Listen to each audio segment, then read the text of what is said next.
Boa tarde a todos e a todas. Queria inicialmente cumprimentar a iniciativa da PFDC, na pessoa da doutora Gilda Carvalho, com quem eu venho estabelecendo um diálogo interessante, a respeito da questão do acesso às informações públicas. Agradecer a presença de vocês. E agradecer também a nossa coordenadora da mesa por essa tarde. Bom, o tema que me foi proposto, como foi uma metodologia já estabelecida pelos organizadores do evento, se refere, então, a um comentário dos artigos 23 a 26, do 29 ao 30, da Lei 12.527. Eu gosto de, alguns trabalhos que eu tenho publicado, artigos relacionados ao tema, eu gosto muito de lembrar essas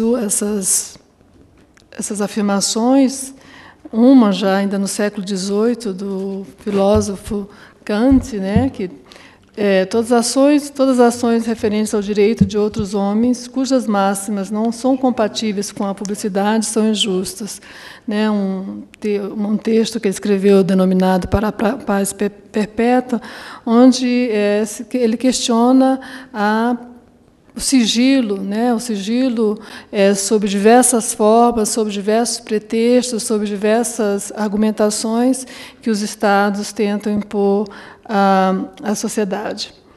E outra também interessante, mais recente, de dois pesquisadores que trabalham na área da ciência da informação, que fala sobre a questão do segredo. A partir do momento em que existe um segredo, uma divisão opera-se entre aqueles que o detêm e os outros. Essa divisão instaurando, de fato, uma dinâmica de poder que congela a comunicação, pondo fim ao princípio da indistinção. O segredo é um obstáculo à comunicação, pois produz uma zona opaca, um conjunto de objetos pretensamente passíveis de escapar à comunicação, à difusão, às trocas simbólicas. O segredo não facilita a comunicação, pois ele define um conjunto de objetos de informação que escapam à comunicação. Esse texto, que faz parte do livro relacionado às ciências da informação e da comunicação, vai bem ao encontro do que foi dito pelos dois colegas que me precederam nessa manhã sobre a necessidade, o que faz, o que faz do homem, o que ele que se concretiza no ato comunicacional. E esse ato, então, ficaria prejudicado quando nele se interpõe a presença do segredo. Então, de antemão, eu vou comentar mais à frente, eu tenho críticas, evidentemente, ainda, algumas observações em relação à lei, mas isso não impede que eu reconheça que a existência dessa lei, ela, de fato, representa um avanço do que se tem em relação ao acesso às informações e, sobretudo, o que ele, embora não se diga, quando a gente fala de informações, é bom que a gente lembre, acho que o diretor do Arquivo Nacional vai falar isso até com mais propriedade, a gente está falando de informações contidas em documentos de arquivo, sejam eles, não importa em qual suporte seja, porque é somente os documentos de arquivo que necessitam de uma legislação. Não há necessidade de legislação para se aceder aos livros ou qualquer outro documento. Então, a gente fala genericamente de informações, mas o que, de fato, a gente está falando são informações contidas em documentos de arquivo. Bom, vocês têm a lei, mas para ser bem objetiva em relação ao tema que me foi proposto, eu reproduzi aqui os artigos que me foram designados para refletir um pouco aqui com vocês. Então, os artigos que estão compreendidos, né, na seção 2 da lei, que é da classificação da informação quanto ao grau e prazo de sigilo. E aqui temos, então, uma série de considerações, né, de definições, que, como diz o artigo 23, são considerados imprescindíveis à segurança da sociedade ou do Estado e, portanto, passíveis de classificação as informações cuja divulgação ou acesso irrestrito possam pôr em risco a defesa e a soberania nacionais ou a integridade do território nacional, prejudicar ou pôr em risco a condução de negociações ou as relações internacionais do país, ou as que tenham sido fornecidas em caráter sigiloso por outros Estados e organismos internacionais. Esse item aqui, a vocês que talvez estejam acompanhando, ou acompanharam um pouco todo o caso do Wikileaks, a gente já viu que tudo isso, que na verdade, as informações relacionadas produzidas, né, no âmbito das relações internacionais, ela já tem tomado um outro rumo, né, que não é suficiente uma lei que diga que esses documentos estarão protegidos. O inciso 3, pôr em risco a vida, a segurança ou a saúde da população, oferecer elevado risco à estabilidade financeira, econômica ou monetária do país.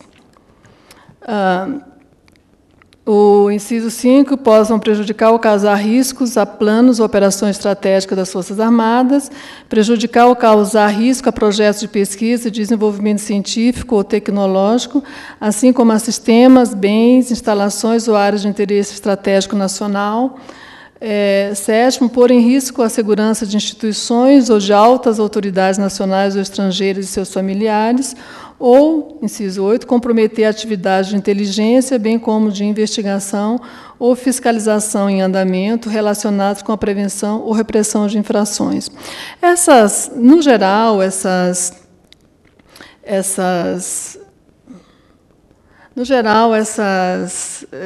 todos esses incisos que estão previstos aqui, se a gente for se ater a comentar cada um deles, a gente vê que existe e existirá uma margem muito grande para a subjetividade, né, quando se tratar de classificar essas informações. O que eu posso dizer o que eu considero que vai colocar em risco a defesa e a soberania nacional ou a integridade do território nacional? Quem que vai definir isso? Então, não vou dizer aqui para vocês que a gente que eu tenho uma proposta de reformular. Eu só queria alertar que, mesmo a lei existindo, a responsabilidade de dizer que conjuntos de documentos estão enquadrados na categoria de que vão pôr em risco a defesa e a soberania nacional, vão entrar em conta uma série de fatores, inclusive fatores conjunturais. Recentemente, na verdade, a lei de arquivos mesmo, na França, que foi aprovada em 2008, por exemplo, como resultado de uma conjuntura do terrorismo internacional, tem um artigo que coloca como incomunicáveis quaisquer documento que sejam passíveis de fabricar bombas, que possam ser objeto de prática de terrorismo. Então, esses documentos são incomunicáveis. Então, é bem evidente que esse artigo ele é resultado, né, foi logo depois, a gente está no contexto do 11 de setembro, e toda a conjuntura que a Europa vive em relação ao terrorismo. Então,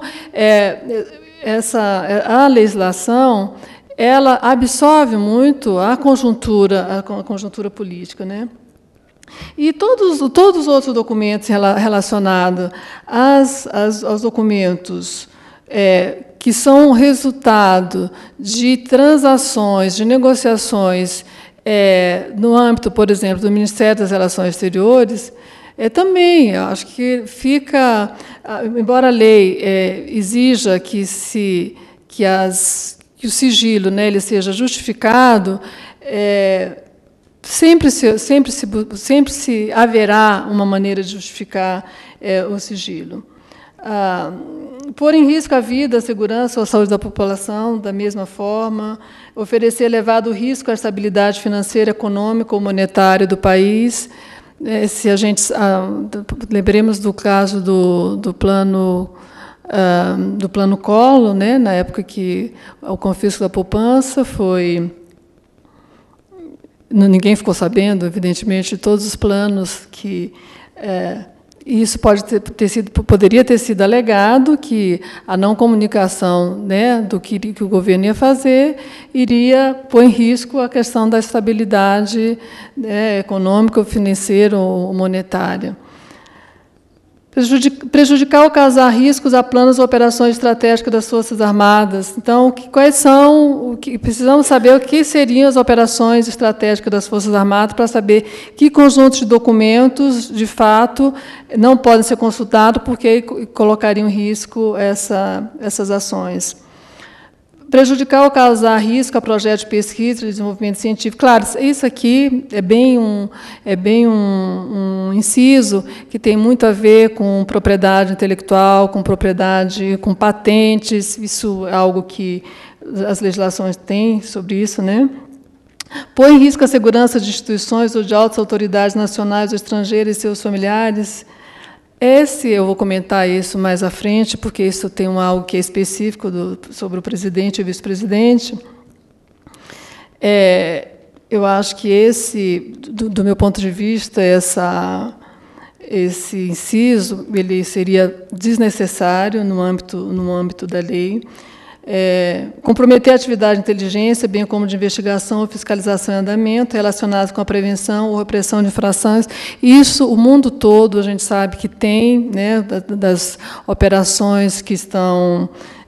Que o Estado, né, enquanto abstração, seja os governos estaduais, municipais, tem quando se tratam de investigações, né, não é algo específico da nossa lei.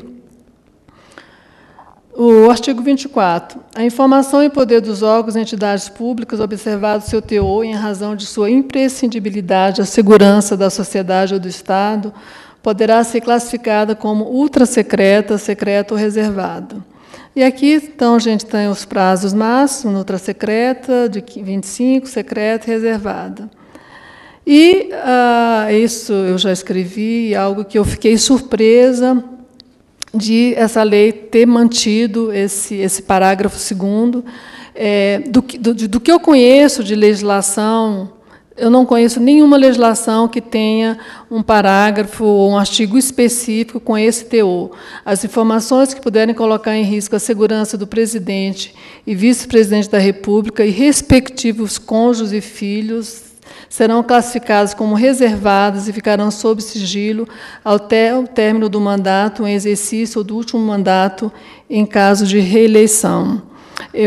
Logo quando o projeto ainda estava tramitando, eu escrevi alguns artigos sobre isso, e eu fiquei surpresa disso ter aparecido no projeto inicial, e mais surpresa ainda quando eu vi que ele, de fato, que a lei aprovada, finalmente, manteve esse parágrafo pelo ineditismo e pela centralidade que se dá à figura do presidente, né, e do vice-presidente da República e seus familiares. Como eu falei antes, que as leis elas são também fruto da conjuntura, eu não consigo, a minha hipótese primeiro para a inserção desse parágrafo, depois para a manutenção, eu acho que ele tem muito a ver com o episódio dos cartões corporativos, essa é a minha... Quando você teve, né, o que se falou à época, vazamento de informações sobre os gastos pessoais do então presidente da República, que ninguém pode saber.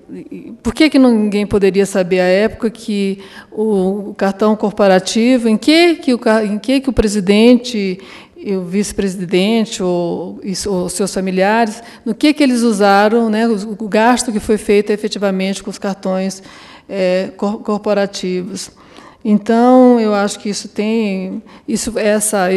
eu considero que talvez esse episódio tenha sido extrapolado para outras possíveis ações do presidente e do vice-presidente. E a extensão, lógico, o parágrafo 3º é uma extensão, né, da possibilidade de prazo, então isso aqui não tem muito. E o parágrafo 4º, isso aqui também é algo que, na verdade, é um produto, de fato, de negociação para que se ponha um termo final aos prazos de classificação de documentos, não tem muito o que dizer sobre isso. O parágrafo 5º, né, para a classificação da informação em determinado grau de sigilo, deverá ser observado o interesse público da informação e utilizado o critério menos restritivo possível, considerados a gravidade do risco ou dano à segurança da sociedade ou do Estado e o prazo máximo de restrição de acesso ao evento que define seu termo final. Então, eu acho que o que vai estar dentro da lei que poderá contrabalançar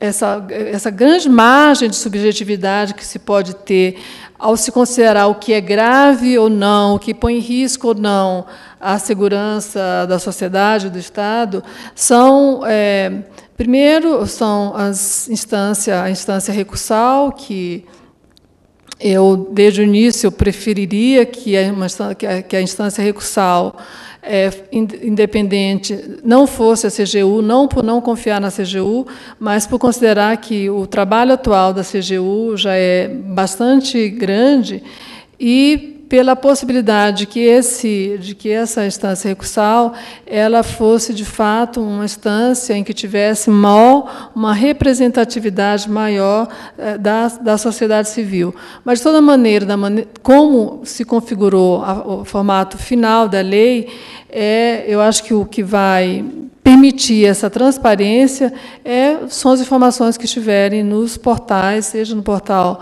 né, da CGU, seja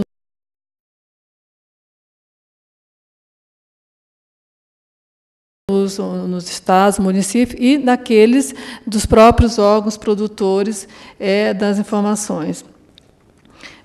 Então, isso acho que é a garantia, né, que se tem, além dessa comissão, né, que está prevista na lei, a comissão de reavaliação, que, para mim, também vai depender da composição que essa comissão terá. O artigo 25. É dever do Estado controlar o acesso e a divulgação de informações sigilosas produzidas por seus órgãos e entidades, assegurando a sua proteção. O acesso, a divulgação e o tratamento de informação classificada como sigilosa ficarão restritos a pessoas que tenham necessidade de conhecê-lo e que sejam devidamente credenciadas na forma do regulamento, sem prejuízo das atribuições dos agentes públicos autorizados por lei. Parágrafo 2º. O acesso à informação classificada como sigilosa cria a obrigação para aquele que a obteve de resguardar o sigilo. Parágrafo 3º. O regulamento disporá sobre procedimentos e medidas a serem adotados para o tratamento de informações sigilosas, de modo a protegê-la contra perda, alteração indevida, acesso, transmissão e divulgação não autorizados. Nessa parte aqui, que é algo que eu também já escrevi bastante e que eu considero na lei, que uma lei que vem, de fato, a ideia, o princípio básico dela é que toda informação, salvo algumas especificidades, ela é de acesso livre, é uma lei que aparece muito a palavra sigilo, né? Tem uma preocupação ainda muito grande, eu vou falar um pouquinho mais à frente, fazer esse contraponto, de aparecer a palavra sigilo, e o que deve ser sigiloso, o que não deve ser, o que e se observa também no que eu já escrevi a respeito, que ela ainda está muito impregnada em termos de, na sua própria terminologia, da cultura do sigilo e do segredo, e é por isso que ela repete, eu contei a época, acho que deve aparecer na lei toda, em torno de 45 vezes a palavra sigilo, segredo, sigilosa, coisas que também não é usual se encontrar nas legislações, né, internacionais. O modelo, normalmente, nas legislações internacionais, é você dizer documentos com tais e tais e tais características, né, informações tais e tais características, terão um prazo X. Documentos com tais e tais e tais características terão um prazo Y. Não se fala tanto, né, não tem essa ênfase terminológica de sigilo, de segredo, de sigiloso. Mas o fato dela existir, eu reafirmo novamente, o fato da lei existir, ela é um parâmetro, ela vai balizar o que a sociedade daqui para frente vai querer em termos de acesso às informações. Por isso que, né, você tem até essa seção que se chama da proteção e do controle de informações sigilosas. Bom, no artigo 26, as autoridades públicas adotarão as providências necessárias para que o pessoal a ela subordinado hierarquicamente, conheça as normas e observe as medidas e procedimentos de segurança para tratamento de informações sigilosas. Parágrafo único. A pessoa física ou entidade privada que, em razão de qualquer vínculo com o poder público, executar atividade de tratamento de informações sigilosas, adotará as providências necessárias para que seus empregados, prepostos ou representantes observem as medidas e procedimentos de segurança das informações resultantes da aplicação desta lei. Essa aqui, inclusive, tem implicação, ela vai ter implicação mais à frente, que eu vou falar, sobre o que acontece hoje com a questão da terceirização no serviço público. Então, é algo que a gente tem constatado que, muitas vezes, as instituições têm terceirizado todo o tratamento das suas informações, né? Não só da parte do que diz respeito aos sistemas de informatizar os seus arquivos, por exemplo, como o próprio sistema de arquivamento, guarda e proteção dos documentos. Então, isso é algo que, do ponto de vista a lei, ela atribui uma responsabilidade, né, bom, se você contrata, então você vai ter se você terceiriza os seus serviços informacionais, então automaticamente você tem, de fato, uma responsabilidade sobre esses documentos, né, sobre o tratamento, sobre o acesso e sobre o conteúdo das informações, né, presentes nesses documentos. O artigo 29, que é dos procedimentos de classificação, reclassificação e desclassificação. Artigo 29. A classificação das informações será reavaliada pela autoridade classificadora ou por autoridade hierarquicamente superior, mediante provocação ou de ofício, nos termos e prazos previstos em regulamento, com vistas à sua desclassificação ou à redução do prazo de sigilo, observado o disposto no artigo 24, que foi o que nós vimos. O regulamento a que se refere o caput deverá considerar as peculiaridades das informações produzidas no exterior por autoridades ou agentes públicos. Então, isso aqui, novamente, é uma precaução, um cuidado que vem da área do Ministério das Relações Exteriores, certamente. Na reavaliação a que se refere o caput, deverão ser examinadas a permanência dos motivos do sigilo e a possibilidade de danos decorrentes do acesso ou da divulgação da informação. Esse parágrafo segundo, eu vou falar logo em seguida, ele poderia ter uma outra redação se a gente estivesse invertendo o foco, né, de fato, para o acesso, né, ou para a transparência das informações, não pelo sigilo. Na hipótese de redução do prazo de sigilo da informação, o novo prazo de restrição manterá como termo inicial a data da sua produção, né? Isso também é algo que é normal, né? Geralmente os prazos têm relação com a data de produção, ou, no caso de informações, documentos relacionados às pessoas, né? Geralmente a data de nascimento. Artigo 30. A autoridade máxima de cada órgão ou entidade publicará anualmente em sítio à disposição na internet destinado à veiculação de dados e informações administrativas nos termos do regulamento. Isso é algo que foi bastante frisado aqui, particularmente na exposição bastante didática da Vânia, da CGU, que é, de fato, um roteiro, que eu achei importante isso é um dos artigos bem interessantes da lei, de tornar público, de fato, mostrar o caminho de como publicizar essas informações. Então, rodas de informações que tenham sido desclassificadas nos últimos 12 meses. Alguns países têm optado, em vez, até por uma questão que eu acho que isso o Brasil ainda vai ter que vê isso na prática, que, em vez de você colocar, de fato, enumerar os documentos, alguns optaram, como a França, por exemplo, no site da Comissão de Acesso aos Documentos Administrativos, de colocar por área de atuação. Então, documentos relacionados ao urbanismo, documentos relacionados a construções, documentos relacionados... Então, eles fazem mais por categorização, por assuntos, né? Talvez seja uma forma mais prática de fazer isso. O rol de documentos classificados, e aqui eu vejo no inciso 1 e 2, eu percebo, talvez o Jaime, na intervenção dele, tenha uma outra visão, ou até esclareça, ou concorde, não sei, que é um termo de definição da lei do que seja informação e do que seja documento. Então, aqui eu vou falar um pouquinho mais à frente. Então, o inciso 2, que é o rol de documentos classificados em cada grau de sigilo, com identificação para referência futura.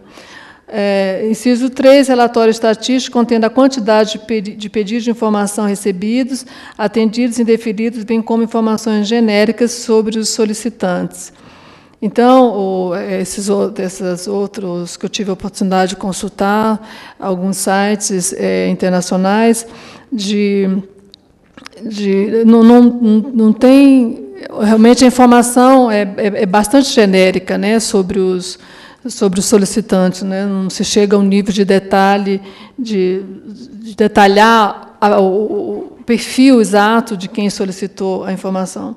Os órgãos e entidades deverão manter exemplares da publicação prevista no caput para consulta pública em suas sedes. Isso aqui eu já acho que, do ponto de vista operacional, para algumas instituições, ter isso duplicado do ponto de vista de impressão, que pode ser que seja um problema.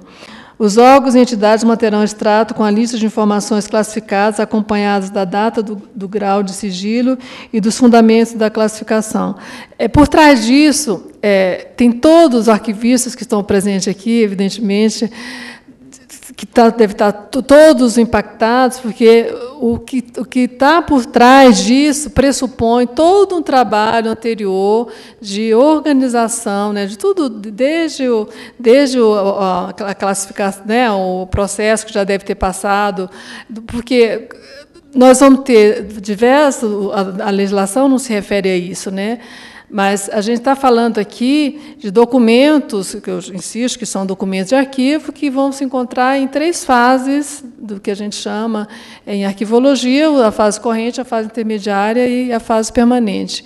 Então, é com essa realidade que as instituições, os arquivistas em particular, vão se deparar para a gente chegar nesse formato final que está aqui. Então, tem todo um trabalho anterior que dificilmente teve alguém que me antecedeu de manhã que lembrou, quer dizer, não adianta você ter uma grande quantidade de informação se ela não está tratada, né? Uma informação não tratada é quase como se ela não existisse. Você não tem como ter acesso nem dar acesso a ela. Que, aliás, é um dos fatores, de fato, que prejudicam ou anulam qualquer iniciativa legal de acesso, é o que a gente chama, em arquivologia, a gente tem três dimensões do acesso: o acesso físico, o acesso intelectual e o acesso legal. Tudo bem, nós temos o acesso legal garantido por normas, legislação, mas se nós não tivermos o acesso intelectual, que seja a existência de instrumentos de pesquisa, ou que nós chamaríamos de metadados, algo que nos diga que essas informações existem e onde elas estão, então, um desses três pilares do acesso ele fica prejudicado, bem como se você não tiver o documento, né, seja ele num suporte, seja ele em meio eletrônico ou em suporte papel, se ele não for passível de manuseio, né, você não possa lê-lo, ele também, o acesso vai estar prejudicado. Então, isso tudo aqui pressupõe esse trabalho anterior. Então, colocando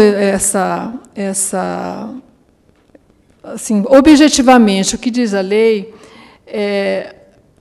uma das coisas que a lei retoma é uma prática que existe desde o século XIX, ou seja, inúmeros países já admitem, né, desde o século XIX, o princípio segundo o qual os documentos públicos poderiam ser comunicados, acessíveis, após um certo prazo este que varia de acordo com certas categorias de documentos. Então, há uma certa tradição, em termos de acesso, que não existe nenhuma legislação, e isso é o paradoxo que nós iremos, ou a atenção permanente que recai sobretudo sobre quem trabalha com informações públicas, que é essa tensão entre dar acesso e definir o que as informações, documentos arquivísticos que não são passíveis de ser consultados num prazo X, mas apenas num prazo X mais um. Mas o fato é que essa é a base do sistema das legislações da maioria dos países, ou seja, você estabelece um prazo a partir do qual dependendo das categorias de documentos, você pode ter acesso em 5, 10, 20 anos. O artigo 23, então, que é esse que eu li todo para vocês, quais são as minhas reflexões, né, na sua totalidade? Eu acho que ele dá um enfoque nas consequências do acesso e não na definição dos conjuntos documentais e seus prazos de sigilo, que vai se tornar um pouco mais claro no artigo 30, né? Então, eu me reporto à lei francesa, desculpa, porque é uma lei que eu tenho mais trabalhado, mais acompanhado. Você tem, e lá essa lei é específica para os arquivos, que são complementada com uma lei de duas leis de 78, que uma diz respeito às bases de dados, né, que existe uma Comissão Nacional Liberdades e Informática e Liberdade, desculpa, que trata de toda a questão das informações que estão em base de dados, e mais a Comissão de Acesso a Documentos Administrativos. Então, essas três leis elas convergem para abarcar, seja os arquivos que já estão considerados como de valor permanente, seja os documentos de arquivos que ainda estão na sua fase corrente, então, cujo acesso a solicitação de acesso se dá diretamente ao órgão produtor e não aos arquivos que recolhem essa documentação. Então, eu acho que lá na lei ela vai falando de conjuntos documentais e, em seguida, se refere ao prazo de sigilo daqueles, na verdade, um conjunto de assuntos, dentro desse conjunto de assuntos, quais são os prazos de sigilos, o prazo que elas estão em sigilo, até que eles possam ter acesso público. Então, isso eu senti um pouco de falta na nossa. O artigo 24 também é algo que eu insisto, eu fiquei surpresa quando eu vi o primeiro projeto que tinha esses termos ultra secreto, secreto e reservado. Eu acho que isso é totalmente ultrapassado, a existência desses termos. Eu insisto, me desculpe, mas eu acho que, novamente, eu sinto nessa legislação um certo ranço, uma certa permanência, né, de uma cultura que eu falo que é uma terminologia datada, que é uma terminologia que é usada muito pela política, né, pelos setores do Estado, normalmente o Ministério das Relações Exteriores. Então, o setor do Estado responsável pela política exterior é uma terminologia oriunda de períodos de guerra, de espionagem, né? É uma terminologia que ela está firmemente ancorada numa cultura do segredo. Então, eu acho que não precisaria a gente ter mantido essa terminologia de ultrasecreto, secreto e reservado. Bastaria se colocar, de fato, os conjuntos ou temas e estabelecer qual seria o prazo de sigilo para cada uma, né? Acho que ela dá um ar datado, eu sinto, para essa lei que avança em muitos pontos, na maioria, aliás.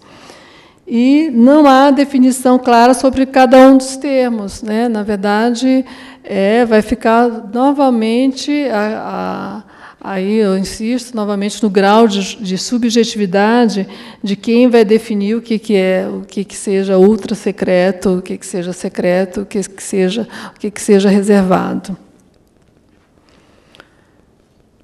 Reflexões sobre o artigo 24, né, que eu já avancei para vocês, que eu também considero que é absolutamente desnecessária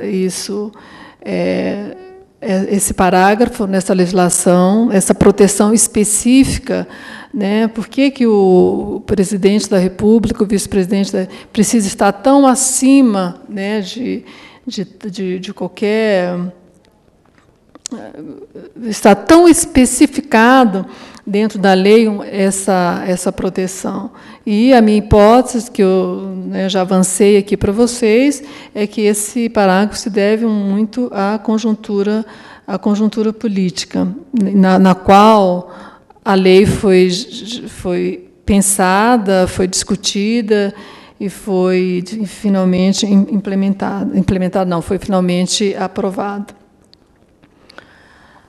O artigo 26, que eu já avancei para vocês, que é o problema da terceirização, então, do serviço público, né, em função de ser uma área que talvez essa lei, que seja um outro aspecto importante dela, é que ela mostre, de fato, algo que as administrações não necessariamente têm levado muito a sério, que é a importância, né, e o valor estratégico, não só para as tomadas de decisão das instituições, das organizações, mas que também na verdade, você está... Hoje, os documentos que estão sendo produzidos hoje, eles se constituirão e são o sedimento da nossa memória, né, que vai servir para a escrita da história. Então, talvez isso alerte, do ponto de vista da responsabilização do tipo de intervenção que será feita relacionada às informações, para que as instituições assumam ou reflitam um pouco mais, né, no momento de terceirizar os seus serviços. Sobre o artigo 29, né? Eu falei que a redação está assim, né? Na reavaliação a que se refere o caput, deverão ser examinados a permanência dos motivos do sigilo e a possibilidade de danos decorrentes do acesso ou da divulgação da informação. Então, eu pensei, por que a redação não foi exatamente ao contrário, né? a possibilidade de danos decorrentes da manutenção do sigilo ou da não divulgação da informação. Então, é uma outra forma de ver a questão quer dizer, ao invés de pensarmos que o sigilo deve ser mantido, por que não pensar o que acontecer se o sigilo for mantido? Quais são as consequências?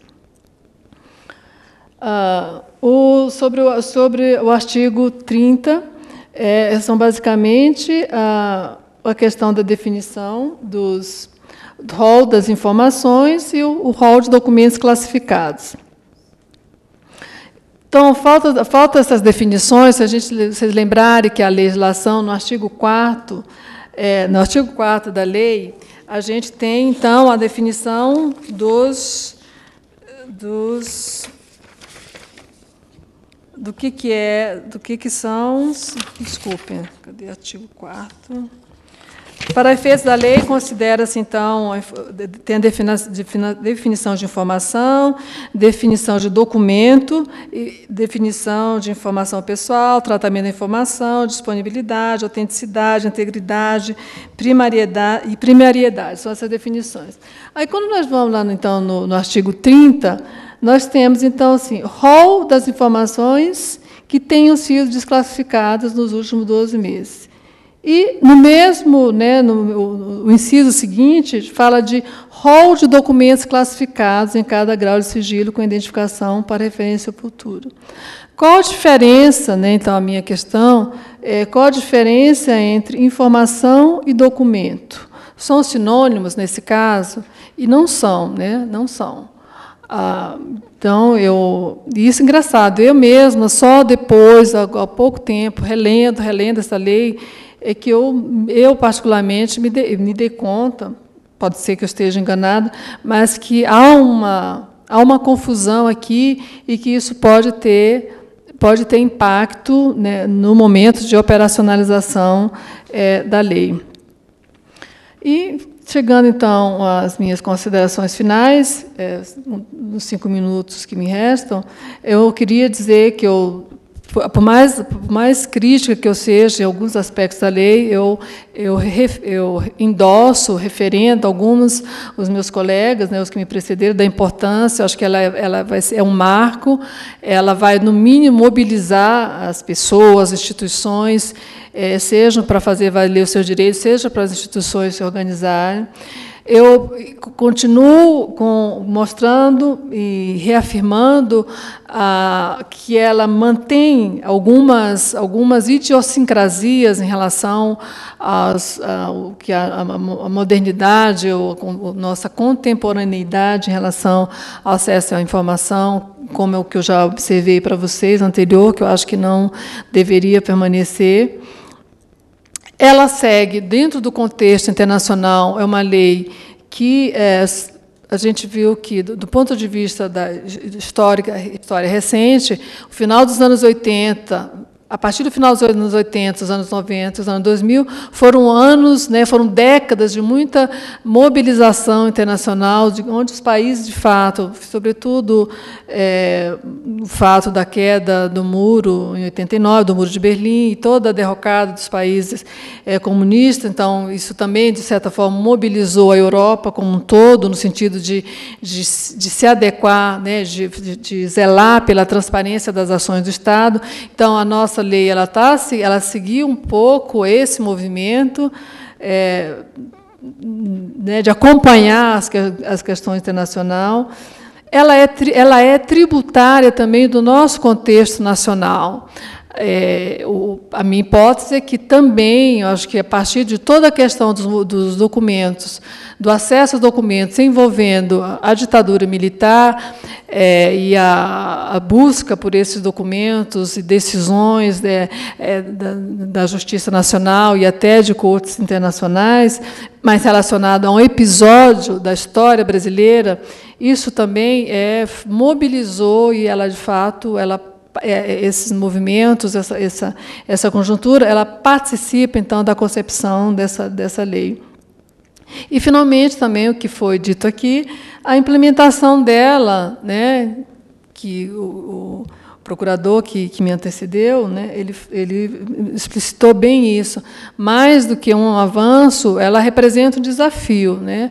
Ela representa um desafio e também acena com perspectivas. A lei ela não é algo figê, não é algo, né, congelado no tempo. Ela também é passível de aprimoramentos. Agora, a importância que ela exista e que ela tenha aguçado os espíritos no sentido de discutir e de considerar, de fato, o direito de acesso à informação como um dos direitos humanos e que o Estado, como um dos responsáveis, né, pela garantia desse direito, assume, né, por meio do legislador, por meio de uma das instâncias do Estado, que é o Poder Legislativo, de fazer, então, de formular uma legislação que, no mínimo, ela coloque algumas balizas em termos do que é o acesso às informações públicas.